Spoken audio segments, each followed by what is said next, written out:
always think red is good. Yellow regions, you know, for this product, Wyoming, stay out of there.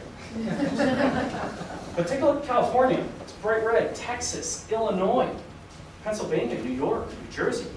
I mean, how much bok choy do you actually have? If you can feed 307 million people, good on you. Throw it in every supermarket. But if you don't, and in New York, I mean, I've been to Buffalo. I don't know if that's the bok choy area. But it's because I've been to Buffalo, right? What I haven't been, I mean, I've been to New York for like 2 days. Trust me, you don't know New York in 2 days. But what I do have the ability to do is you can see that Syracuse, yeah, there's opportunity. If I go into Syracuse, sure, there's opportunity.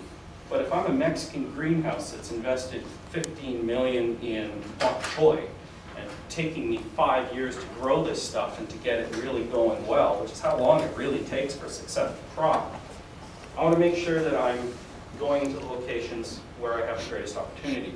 Now remember, I'm giving you an example here on produce. This applies to everything. And there's not one product out there that somebody's come to me and said, well, I have no end consumer. If you don't have an end consumer, you're usually a nonprofit. And you're giving it away for free. So you always think about that. So our next step, discover where you have the greatest potential to sell, or to launch, or to market a product or service. So you may not actually take a physical product like a green leafy vegetable and put it in a supermarket. But at some point, whatever you're offering does go into a market. Now, what we're talking about here is more of a B2C application, but if you're going B2B, it might go B2B, B2B, B2B, B2C, but for every B, there has to be a C, always. I think it's one of the things we really get confused on. There always has to be an end user.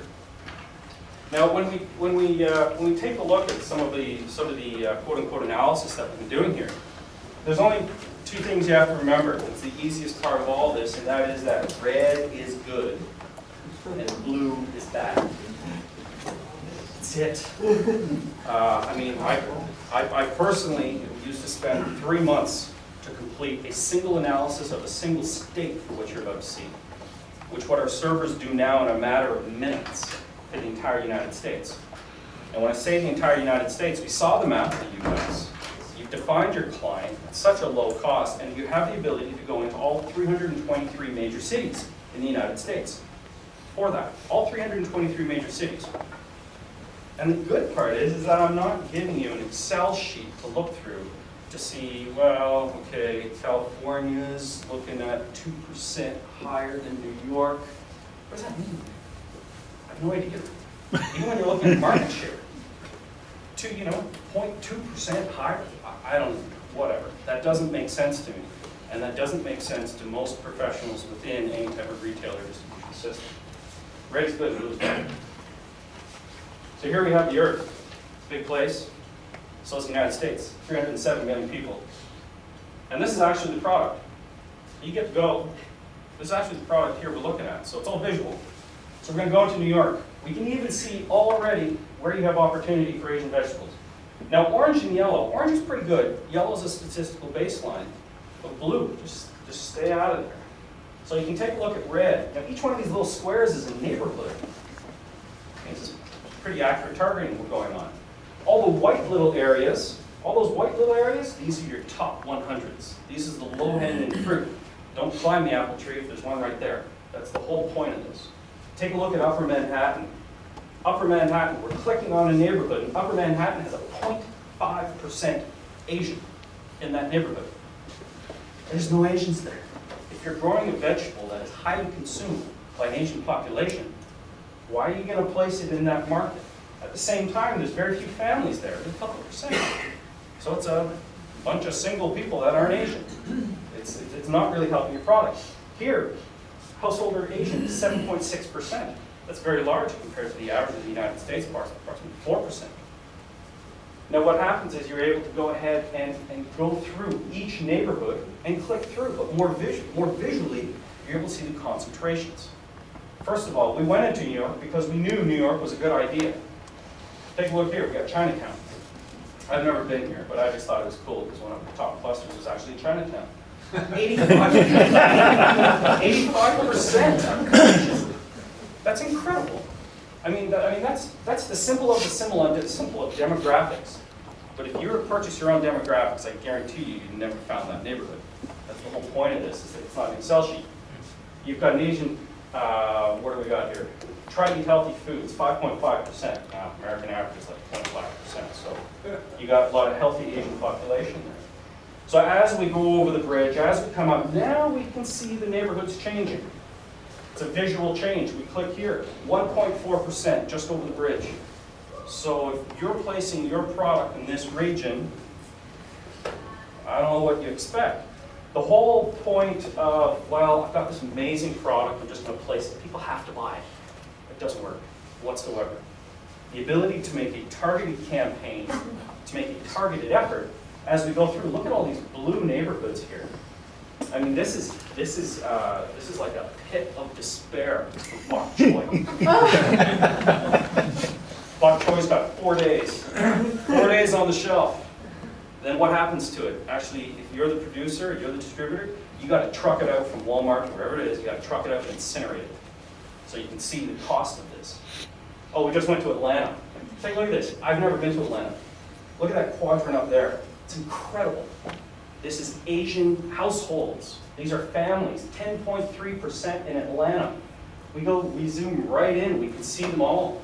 We got 31% of couples that are married with children. I'm not married and I don't have children. I love bok choy. I eat in restaurants. I don't buy it. I mean, this is not rocket science from all the way across the United States. It's being able to just essentially use your own business intelligence with an online tool. As we go through, we can see that this area is just spectacular. Look at all these other areas in here. I mean, this is bad. 0%. 0%. I mean, literally, if anybody's going to Atlanta in the next few weeks, go to that area and take a look. Because what happens is that you're going to go into a shopping center, and I guarantee you what you're going to see is that if they have bok choy, it's going to be this tiny little 1-by-1 box of wilted bok choy. That's what's going to happen. And the whole reason they're putting it there is because the manager or the distributor has no idea that it shouldn't even be there. Because that product is just lost. Yes? Is there a way for you to filter and search stuff? Like, for example, you want only the neighborhood with 50% or above Asian population. You click and they'll pop out all the, rank out all the neighborhoods like that. You can do that in your original definition. Yeah. Yes? Do you have equivalent stats for businesses? Because there are certainly people here who, if I sell industrial-sized lithium-ion batteries, Who's the end user? well, it's not a household. It's not a household, But it is a business. Because presumably. What I'll show you on your connection point, I'm going to be able to show you we have all 20 million business locations in the United States. Okay. That includes all manufacturers, industrial, all the way to the petrochemical company. So there's a business layer to this as well as the consumer layer. There is. Okay, so you could say businesses of this size with this many people and blah. There's a lot we can do. Right. Okay. Yeah.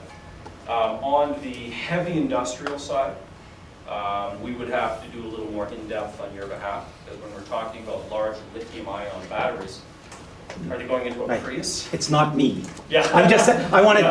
It was an example Yeah. from the audience of, Yes. of a product that, for which, I mean, this is fabulous if you sell a consumer product. Unbelievable if you sell a consumer product, but there's no household, no matter what their ethnic makeup, that's buying an industrial-sized lithium battery.